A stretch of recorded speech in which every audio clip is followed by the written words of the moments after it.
আসসালামু আলাইকুম। আমি ফারহানা হইরাম সিলেট থাকি কাছে কিংবা দূরে দেশ এবং দেশের বাহিরে যে যেখান থাকিয়া আমার ভিডিওটা দেখরা আশা করি সবাই ভালো আছেন এবং সুস্থ আছেন। আমরা আল্লাহর রহমতে আলহামদুলিল্লাহ ভালো আছি। প্রতিদিন প্রচুর কাজ কাপড় ভিডিও শেয়ার হলেও আজকে অন্যরকম একটা ভিডিও আপনার সাথে শেয়ার করি আর আশা করি ভালো লাগবো।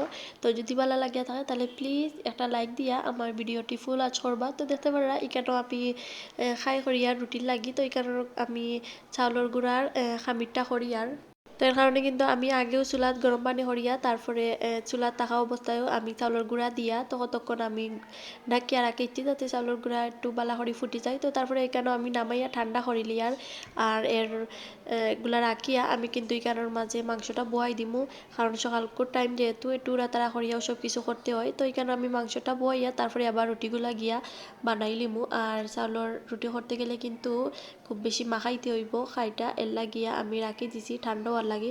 তো এখানের মাঝে যেহেতু সকালকুর টাইম আমি কিন্তু ফ্রিজ থাকি সব কিছুই মাত্র বার করছি, তো মাংসটা কিন্তু সারাইলছি টানাটানি করিয়া। তো এগুলা তো আর টানাটানি করা যায় না, আদা রসুন তো এগুলারে আমি খাটিও কিন্তু এখানের মাঝে দিছি দেখতে পারা। তো আদা রসুন জিরা আর পেঁয়াজটাও কিন্তু ফ্রিজও আছিল, তো খাটাকুটির ঝামেলা নাই, এর লাগে কিন্তু পটকরি বয়াইতে পারছি। আর এখানের মাঝে আমি ডালচিনি এলাচি দিয়ার দেখা যায় আমি কিন্তু মুরগির মাংসের মাঝে ডালচিনি এলাচি খাই না, কিন্তু গরুর মাংসের মাঝে দেই, তাও কিন্তু রান্নার পরে এলাচিটা তুলিয়া ফেলাই দেই। আর এখানের মাঝে আমি জিরা গুঁড়া ধনিয়া গুঁড়া আর হলুদ আর মরিচ দিছি আর তেল দিছি উপরে থাকি, তো দিয়ে আমি কিন্তু বালা করি মাখাই লিমু। তো হাত দিয়ে মাখাইলে কিন্তু বালা হইতো, তো যেহেতু আমি হাত দিয়ে মাখাই আর না, কারণ এখানের মাঝে হাড়ও আছিল, তো যদি হাত খাটি যায়, কারণ আমার কিন্তু কয়েকবার ওই রকম মাংস মাখানিত গিয়া কিন্তু আমার হাতটা খাটছে, এর লাগে কিন্তু এরপর থাকি আমি আর এই রিস্কটা নিতে চাই না। তো আমি একটা চামচ দিয়েও বালা করি মাখাই লিয়ার আর মাংসটা যত মাখাইমু অত কিন্তু খাইতে ভালো লাগবো। আর যদি একটু সময় রেস্টে রাখা যাইতো তাইলে কিন্তু আরও বেশি ভালো হইতো। তো যেহেতু আমার তো টাইম নাই, এর লাগে কিন্তু আমি বালা করিও মাখাইয়া তারপরে আমি রান্ধি লিমু আর কিছু লাত বইয়া রাখমু। তো আমি কিন্তু এক্সট্রা কোনো পানি দিয়া না, যেহেতু ফ্রিজ থাকিয়া আমি আদা রসুন দিছি, তো ওইগুলা থাকিও একটা পানি বাড়ইব, তারপরে মাংস থাকিও পানি বাড়ইব, এর কারণে কিন্তু আমি উপরে আর কোনো রকম পানি দিছি না। তো আগে ওই পানি দিই আমি বালা করে খসাইয়া তারপরে কিন্তু অল্প একটু পানি দিয়া আরবার খসাইয়া তারপরে আমি একবারে রান্দার লাগি জুলটা দিমু।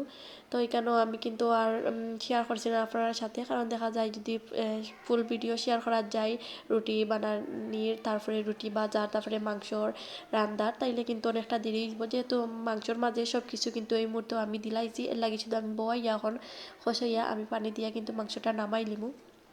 আর আমার ঘরেও কিন্তু আলু দিয়া গরুর মাংসটা বেশ একটা চলে না, আমার খাইতে কিন্তু খুব বেশি ভালো লাগে, যেহেতু তানি ছাড়া খাইতে চাই না, একবারে বোনা বোনা খাইতা, তার লাগে কিন্তু আমার আর করা হয় না।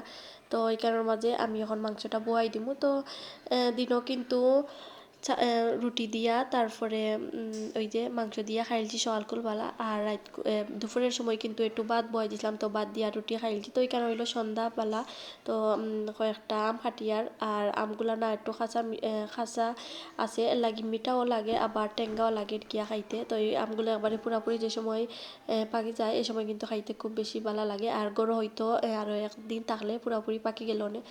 আর যেহেতু দিনের রান্দা আছিল, তো রাতকে একবারে শর্টকাটে রান্ধির মতো এখানে কলিজা বুনা করিয়ার। আর আমি কিন্তু কলিজা খাই না, মুরগির কলিজা খাও আর গরুর কলিজা খাও আমি খাইতে চাই না, আমার কীরকম একটা গন্ধ লাগে গিয়া, আর বিশেষ করে আমার মুখো দিলে একটা মাটি মাটি লাগে গিয়া কীরকম, তো লাগে আমি কিন্তু খাই না। তো এইখানের মাঝে আমি বুনা করিয়া শুধুমাত্র তানিশা রাখবো আর তানিশা খাইবা। তো এইখানের মাঝে আমি শুধু একটু পানি দিছি, পানি দিয়ে খসিয়ার আর কলিজা বুনা কিন্তু একবারে আমি মাখা মাখা করবো, একটুও জল দিতাম না। তো এখন আমি জল দিয়ে এগুলা বালা করে সিদ্ধ করি লিয়ার। তো এখানে কিন্তু আমি সিদ্ধ করিয়া আমি উপরে তাকি যে একটা প্লাস্টিকের মতন থাকে কলিজার, তো এটা কিন্তু আমি ছাড়াই লিছি, ছাড়াইয়া ওখান আমি কলিজাটা রান্ধি আর আমি মাংস একটু বার করিয়া রাখছি, আমি মাংসর ভর্তা করবো। তো মাংস ভর্তা করার লাগেও কিন্তু আমি আগে মাংসগুলারে ছোটো ছোটো করে কাটিলছি। তো ছোটো ছোটো করে কাটিয়া আমি আদা রসুন তারপরে জিরা দিয়া আমি ওইগুলারে বালা করিয়া কি সিদ্ধ করে লিছি। তো হলুদ মরিচ গুঁড়া লবণ আঁকি ওইগুলা সব দিছি, শুধু পেঁয়াজ ছাড়া, পেঁয়াজটা দিছি না, যেহেতু আমি পেঁয়াজটা আমি এখন দিব দিমু ভর্তা করার সময়। তো এই যে দেখতে পারা খুব ছোটো ছোটো আর একবারে ভাজা ভাজা করেছি।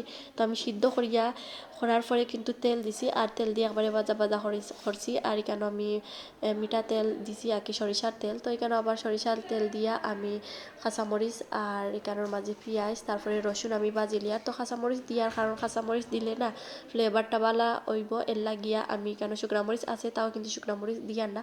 আর জালটা যেহেতু আমি আগেও দিছি এর লাগে কাঁচামরিচের পরিমাণটা কম দিয়ার।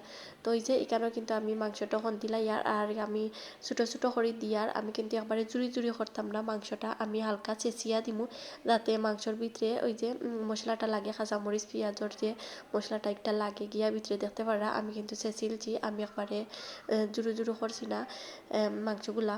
তো এই ভর্তাটা খাইতে কিন্তু খুব বেশি ভালো লাগছে। তো একবার ট্রাই করিয়া দেখবা ওই রকমভাবে কীরকম লাগে। তো তার ছাড়া লাগে কিন্তু আমি এক্সট্রা করিয়া কলিজা পুটা করছি। তো তাই কিন্তু কলিজা পুটা রাখিয়া এই ভর্তা দিয়া কি পুরাটা ভাত খাইয়া উঠি গেছে, মাংস তরকারিও আর নিছই না। তো আমার ভাগে কিন্তু একবারে কম পড়ে গেছে। তো আমি মনে করছিলাম যে অল্প করিয়ার শুধুমাত্র আমি খাওয়া লাগি। তো দেখা গেছে খাওয়াত লাগিয়া আমার বাট্টো তো আর পড়ছেও না, পুরাপুরি আর কি তানি সারা বুহে খাইয়া উঠে গেছে একটু আমারে দিয়া। তো যাই হোক ভালো লাগছে যে একটা আর কি বড় কথা আমি কিন্তু এই ফার্স্ট টাইম করছি মাংসের ভর্তাটা। আর আজকে কিন্তু আমার ভিডিওটা এই পর্যন্ত। তো যদি আপনার ভালো লাগিয়া থাকে তাহলে প্লিজ একটা লাইক এবং কমেন্ট করিয়া যাইবা। আসসালামু আলাইকুম, আল্লাহ হাফেজ।